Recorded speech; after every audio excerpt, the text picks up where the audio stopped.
So this time of year there's quite a lot of cheap fruit kicking about. You can see it on the side of the road, people putting out boxes, free help yourself. So I'm going to show you how we make little fancy little tartlets with some fresh figs, which I got from somebody that Champs worked with, and a few feijoas, which were on the side of the road as well. Help yourself, so I did. Well, because I'll start off making a wee bit of pastry, which is just plain flour, butter, and there's an egg and sugar over there. So it was 250 of flour to 125 of sugar, butter.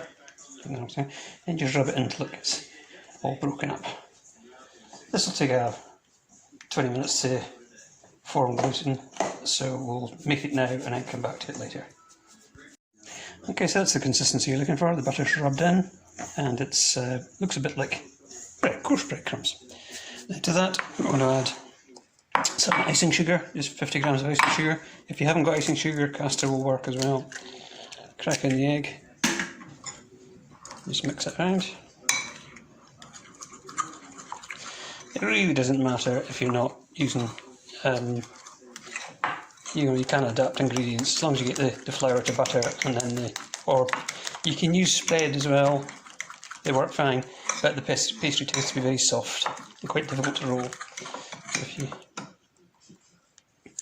So that's the egg, and just a good thing to dissolve the egg to make sure the sugar's all evenly distributed. That goes in there.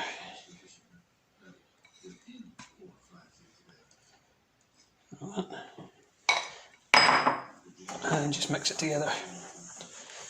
Don't overwork it, just bring it together, then wrap it up and put it somewhere to sit for 20 minutes while you do the next bit. So it's not bread, don't play with it. You need it to work it, you just want to bring it together into a lump and then leave it alone for a while.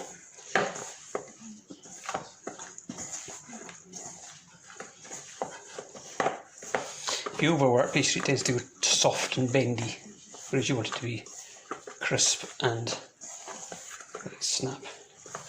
So that's really all I'm going to do there. It keeps coming out. That's more than enough. Working.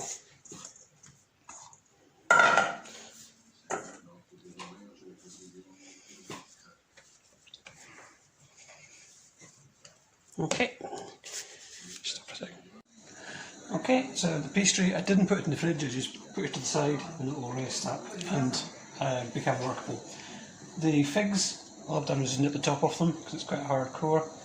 These are quite tough, the skin on these things, so what I'm going to do is just put them to poach. In that pot there, it's half sugar, half water. Put it to the boil, just a stock syrup really. And all I'm going to do here is take the figs. A second.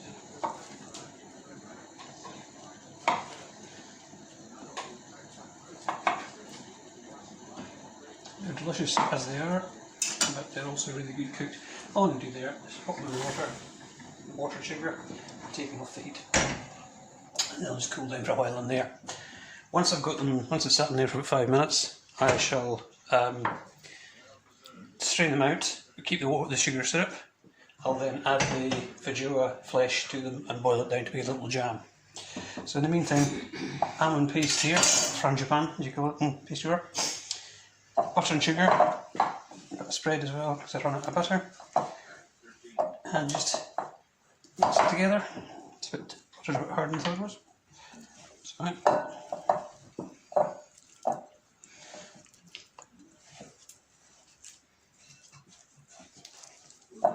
get the butter softened up and moving, and then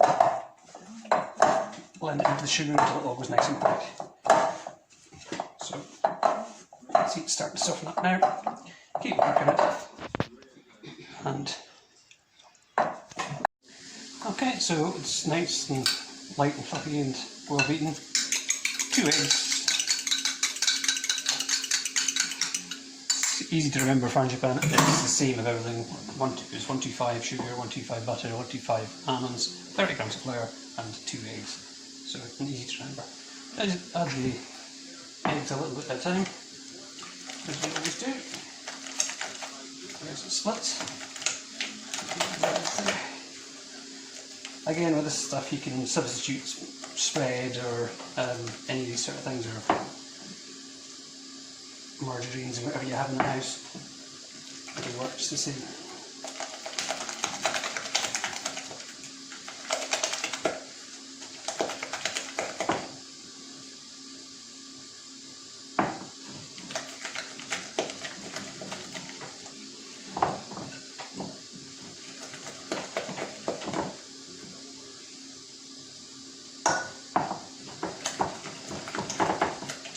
Figs are still poaching away there in the hot liquid, they're not on the heat. I just let them soften up in the hot liquid.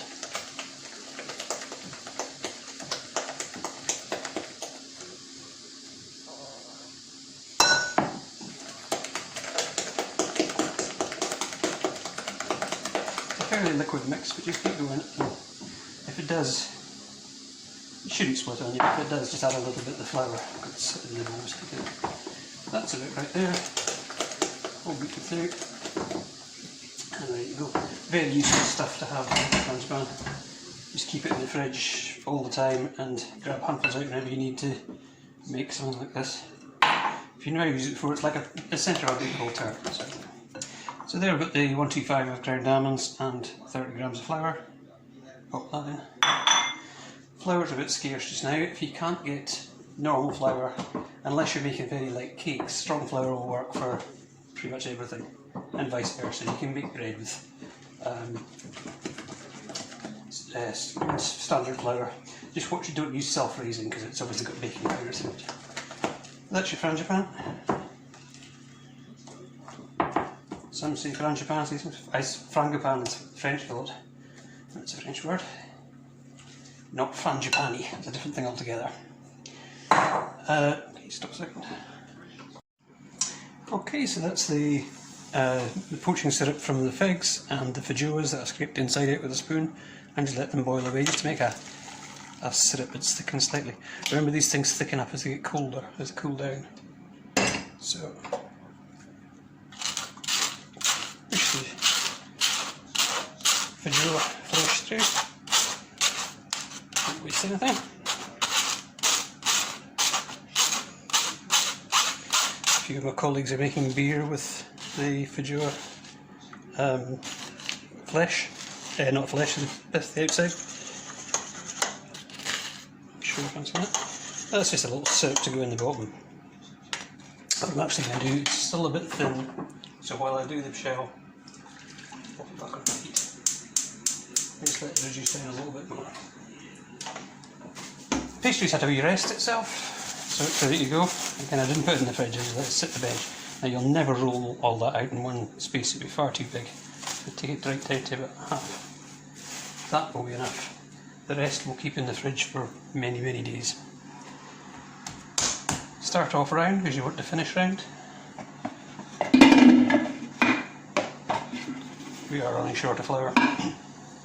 This is the technique I wanted to show you. When you're pinning things out, a little bit of flour, light dusting of flour. Roll in the centre. Don't roll there or there. They'll get done later. If you roll right to the edges, the rolling pin falls off and you get thin edges like that. So you roll the centre, pick it up, turn it round, and roll the centre again. And the bit I didn't roll last time, I'm rolling this time.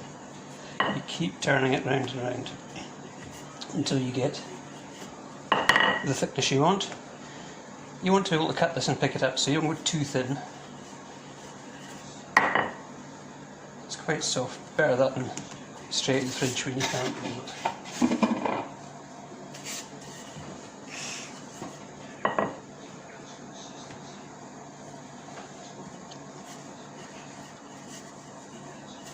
A bit off shaker.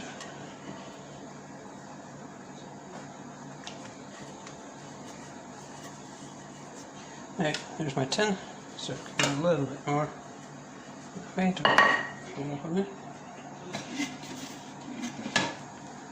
if it's very delicate, just up onto the rolling pin, roll it back, a little dust underneath, and the other way. that's just about there. Roll it out. And then back onto the rolling pin. Put your tin that's got a little bit of oil on it. Just drop it straight in. And it fits. Yay! Fit it into the tin. The only edge you need to worry about is that bottom edge there. Oh, it's breaking up on me. I'm rushing this because I've got other things to do. I would normally have made the pastry a lot earlier. But it'll work. Try and get it hooked over the top and get it pushed down to that bottom edge. All the way around.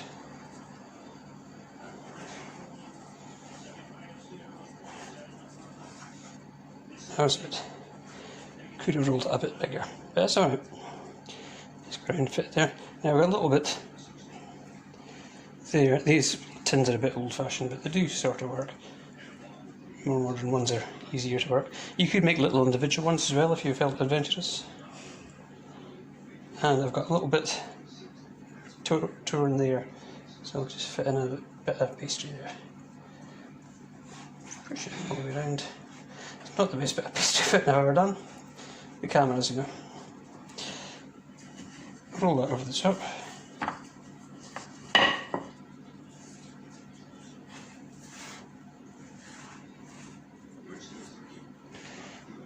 And we have much pastry left if I want to do anything else with it tomorrow or the next day.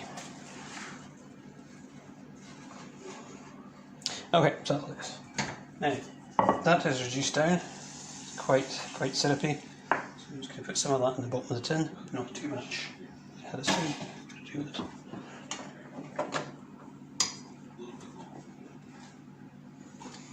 Just helps to keep it moist.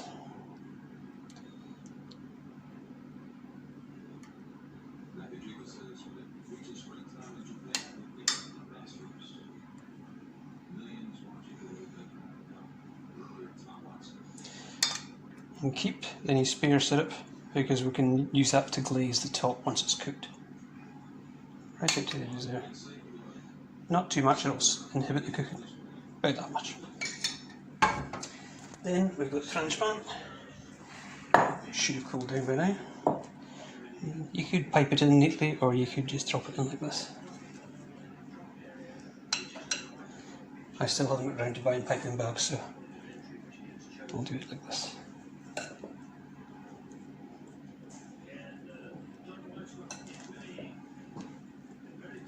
You want to 2/3 fill the tray, the tin, with the frangipane. So pretty much all of it there actually. I'm not keeping it, so I'll just put the whole lot in.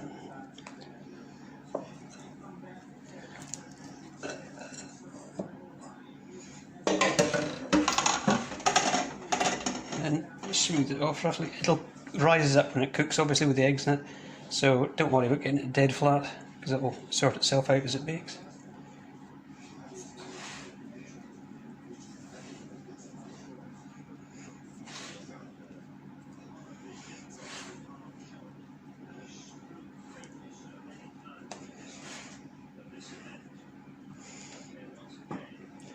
Okay.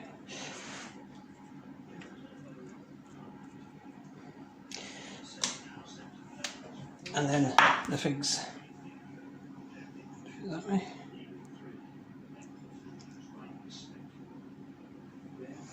And the frangipane almond paste will puff up and just surround it if you want.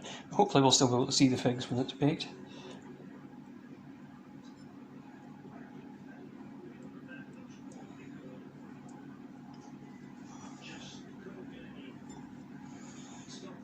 Okay.